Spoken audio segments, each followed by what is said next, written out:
The mahogany dining room table that had hosted countless family dinners over the years now felt like a courtroom as my parents delivered their verdict. Crystal glasses caught the afternoon light streaming through the bay windows, casting tiny rainbows across the white tablecloth where my father had arranged his talking points like evidence in a case he was determined to win. "Jordan, we've been discussing your situation," Dad said, his voice carrying the same authoritative tone he'd used throughout his career as a corporate executive. "And we've come to a difficult decision." I sat quietly in the chair I'd occupied since childhood, cutting my salmon into precise pieces while my mother fidgeted with her pearl necklace, her tell that she was nervous about whatever they were about to announce.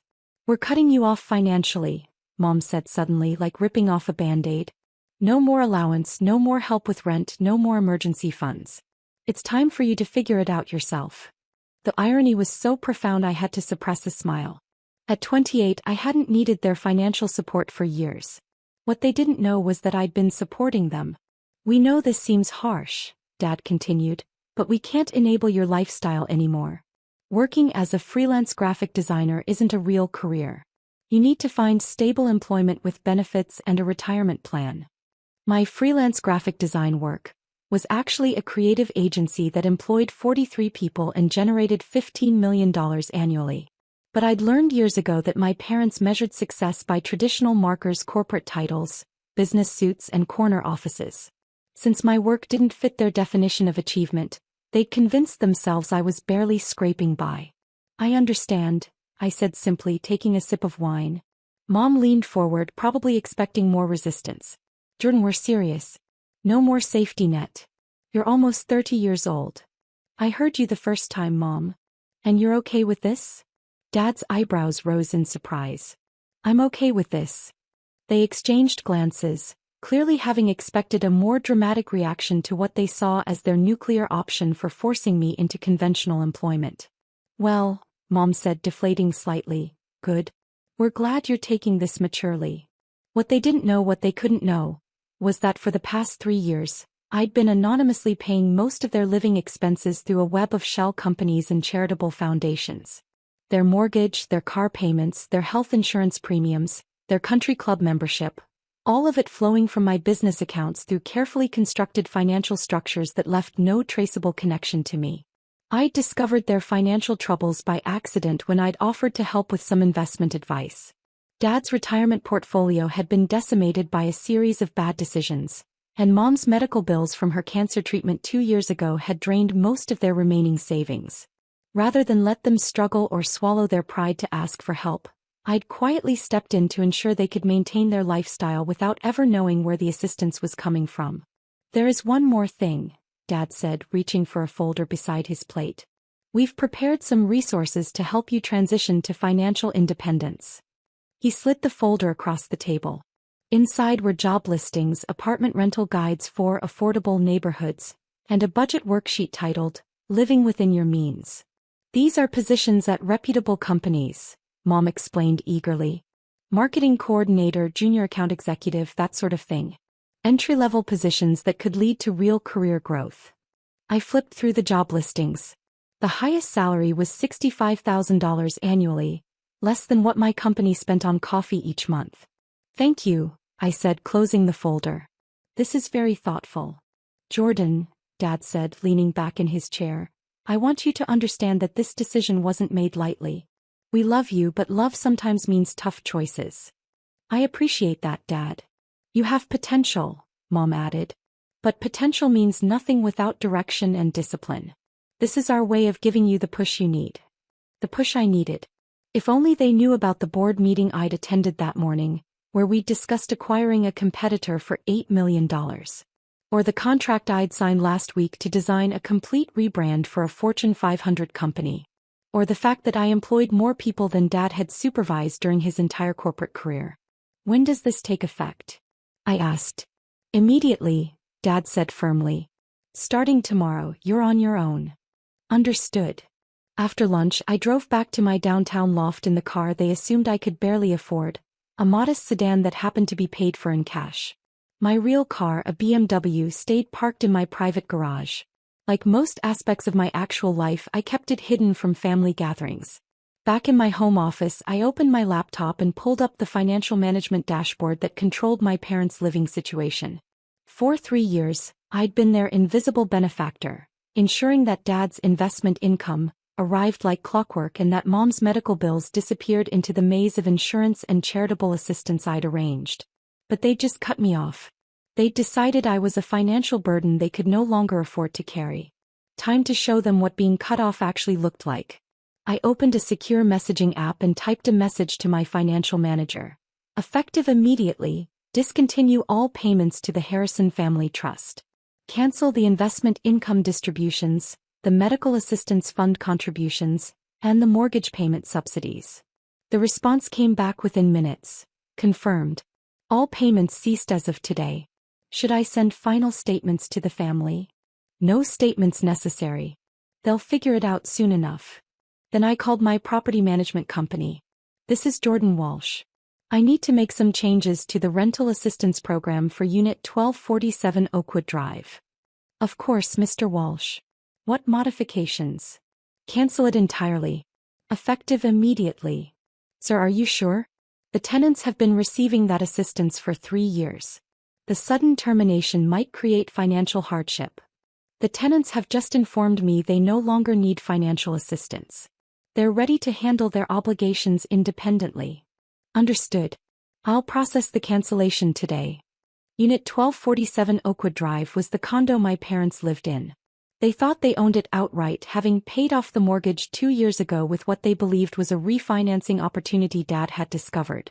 In reality, I'd purchased the property through a holding company and allowed them to live there rent-free while maintaining the illusion of homeownership. But if they wanted to cut me off, they could figure out market-rate rent for a luxury condo in the city's most expensive neighborhood. My phone rang 3 days later. Mom, her voice tight with panic. Jordan, we have a problem. What kind of problem? The bank says there's been some kind of mistake with Dad's investment income. The quarterly distribution didn't arrive. I pulled up my parents' financial profile on my screen. According to the fake investment statements I'd been generating, they should have received $12,000 that week, money that came entirely from my business accounts but appeared to be returns from Dad's diversified portfolio. That's strange, I said. Did you call the investment company? Dad spent 2 hours on the phone with them. They claim there's no record of his account. No record. It's like his entire portfolio just disappeared. 20 years of investments, gone. Because it had never existed. The investment company was real, but Dad's account was fiction. I'd been creating quarterly statements and distribution checks to maintain the illusion that his financial planning had been successful rather than the disaster it actually was. Maybe there's been some kind of computer error, I suggested. That's what we thought, but Jordan. Her voice cracked. Without that income, we can't make our payments this month. What payments? Everything. The mortgage, the car loans, the insurance premiums.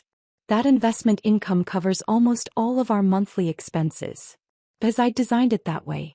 Rather than have them slowly discover their financial ruin, I'd created a system where they could live comfortably while believing their money problems had been solved by smart investing. Can you help us? Mom asked quietly. Help you how? Could you loan us some money?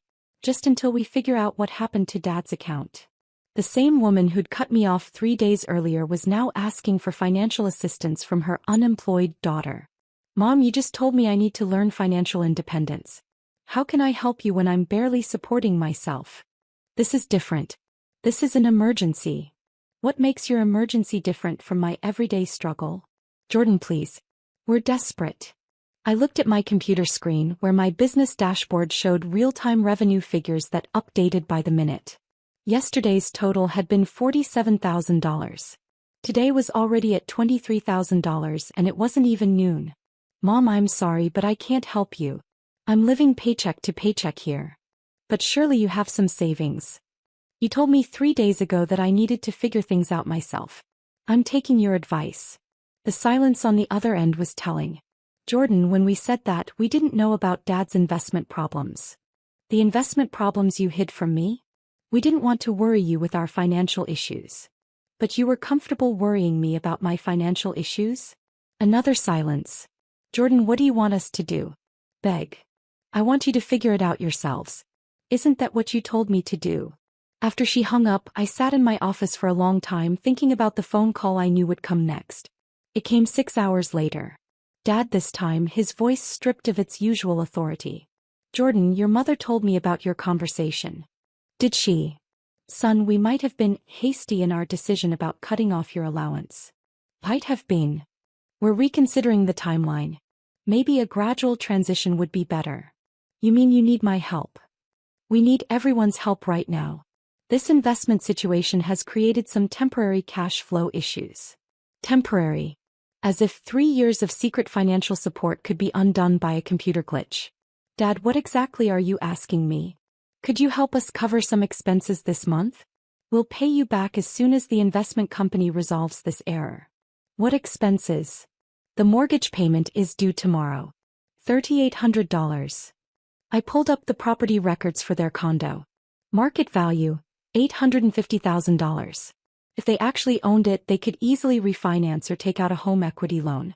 But they didn't own it, I did. And they were about to discover that their mortgage payments had been going to my property management company as rent. That's a lot of money, Dad. I know it's more than you usually handle, but maybe you could borrow it? Credit cards or...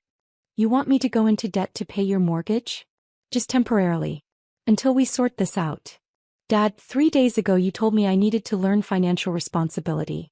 You cut off my allowance because you said I was too dependent on your support. This is different.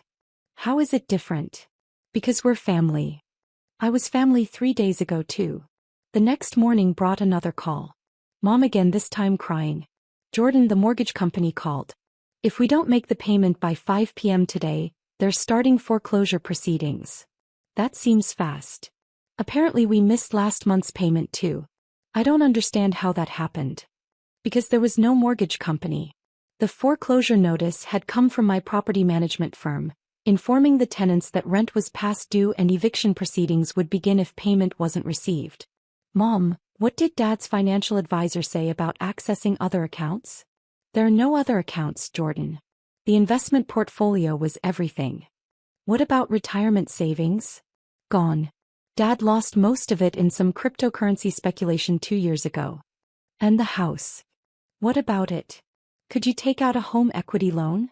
We tried. The bank says there's some kind of lien on the property. They can't process any loan applications until it's resolved. The lien was legitimate. I'd placed it there when I purchased the property to protect my investment. But my parents had no idea their home had been sold out from under them to prevent the foreclosure they'd been heading toward. Jordan, Mom continued, we're running out of options. Could you please help us? Just this once. Help you how? I don't have $3,800. Could you ask your employer for an advance? Or maybe take out a loan? My employer. The company I owned. The business that generated more revenue in a week than my parents spent in a year. Mom, you spent our entire lunch on Sunday explaining why my career was unsustainable. Why would my employer give me an advance? Maybe we were wrong about your job. Were you? I don't know anymore. Jordan, we're scared. We might lose the house. The house you said represented everything you'd worked for? The house that proved you were responsible with money. Yes. And now you want your financially irresponsible daughter to save it? Jordan, please. I looked at my computer screen where the property management portal showed my parents' rental account. 3 years of 0 payments, all covered by automatic transfers from my business accounts. They'd been living rent-free in a luxury condo while lecturing me about financial responsibility. I'll see what I can do, I said finally. That afternoon I called my property management company. This is Jordan Walsh. I want to make a payment on Unit 1247 Oakwood Drive. Certainly, Mr. Walsh. The full amount due. The full amount, plus I want to prepay 6 months in advance. That would be $27,000 total. Transfer it from the primary account. Done. Should I notify the tenants that their account is current? Not yet. Let them sweat for a few more hours. At 4:47 p.m., 13 minutes before their supposed foreclosure deadline, I called my parents. Mom, good news. I managed to get a loan. A loan? Jordan, how? I put up my graphic design equipment as collateral. It was risky, but I couldn't let you lose the house. The lie came easily. Let them think their daughter had sacrificed her work tools to save them. Oh, sweetheart, we can't let you do that. It's already done. The payment went through. How much did this loan cost you? Don't worry about it. Family helps family, right? The silence was profound. Jordan, Dad's voice came through on speakerphone. We owe you an apology. For what? For everything. For cutting you off, for not believing in your career, for assuming you couldn't handle financial responsibility while we were falling apart ourselves. And for not seeing that you're more capable than we ever gave you credit for. It was a start. But I wasn't finished with the lesson yet. There is one condition for the loan, I said. What's that? I want to help you manage your finances going forward. Make sure this doesn't happen again. Jordan, you don't need financial management help? From someone who just saved your house. Another pause. What kind of help? Dad asked carefully. I want to review all your accounts, understand your income sources, help you create a realistic budget. That seems reasonable. I'll be over Sunday afternoon with my laptop. We'll go through everything together. Sunday's financial review was enlightening, though not for the reasons my parents expected. Sitting at their dining room table with spreadsheets and bank statements spread between us, I walked them through the reality of their situation. Dad, this investment account statement, it's not real. What do you mean not real? I pulled up the actual website for the investment company on my laptop. See this account number? It doesn't exist in their system. That's impossible. I've been receiving statements for 3 years. Fake statements. Someone's been sending you false documents to make you think you had investments when you didn't. Mom leaned forward. Who would do that? Someone who wanted you to feel financially secure without actually having to rebuild your portfolio. Dad stared at the screen. But the quarterly payments, $12,000 every 3 months. Also fake. That money was coming from somewhere else. Where? I opened another browser window and logged into my business bank account. 3 years of transaction records appeared on screen, showing quarterly transfers of $12,000 to various shell companies that had then issued checks to my parents. Jordan, Mom whispered, this is your business account. Yes. You've been paying us? I've been paying your bills. All of them. For 3 years. The silence that followed was deafening. The mortgage payments, Dad said slowly. Rent payments. You don't own this condo. I bought it when you were facing foreclosure 3 years ago. The car loans. Paid off. The cars are titled to a holding company I own. The health insurance? Provided through my corporate plan. You're listed as dependents. Mom's hands shook as she reached for her water glass. Everything. Everything.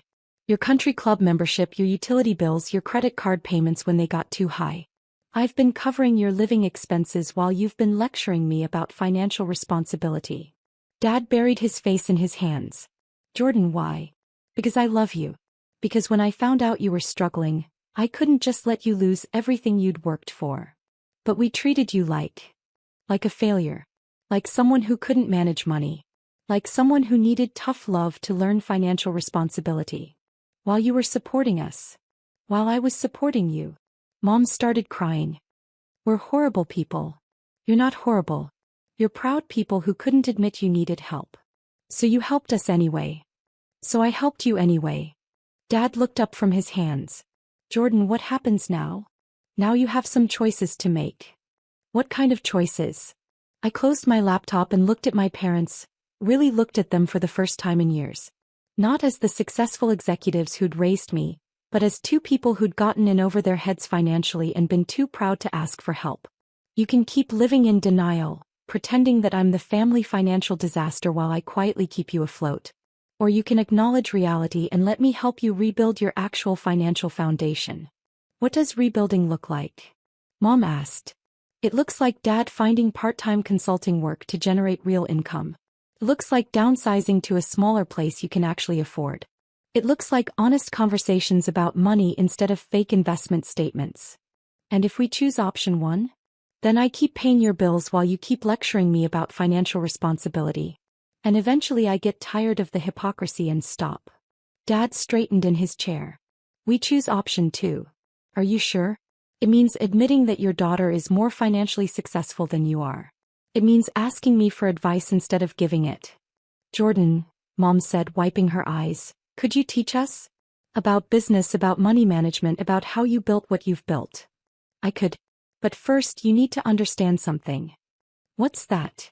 My graphic design business? It's not actually graphic design. I opened my laptop again and showed them my company's real website. Walsh Creative Agency. 43 employees. Offices in 3 cities.